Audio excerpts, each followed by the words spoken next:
5คืออะไรเดิมทีนั้นศีลแปลว่าปกติคนมีศีลคือคนปกติคนผิดศีลคือคนไม่ปกติซึ่งศีลนั้นถูกบัญญัติไว้5ข้อคือ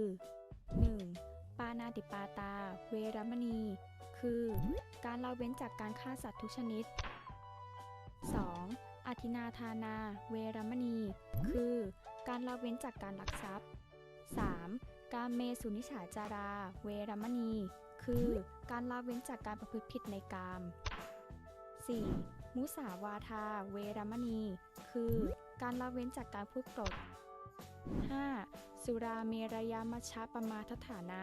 เวรมณีคือการละเว้นจากการดื่มสุราและของมึนเมาทุกชนิดศีลทั้ง5ข้อนี้ถือเป็นศีลพื้นฐานที่องค์พระสัมมาสัมพุทธเจ้าท่านได้สั่งสอนไว้เพื่อให้ชาวพุทธทุกคนนำไปเป็นหลักในการดำรงชีวิต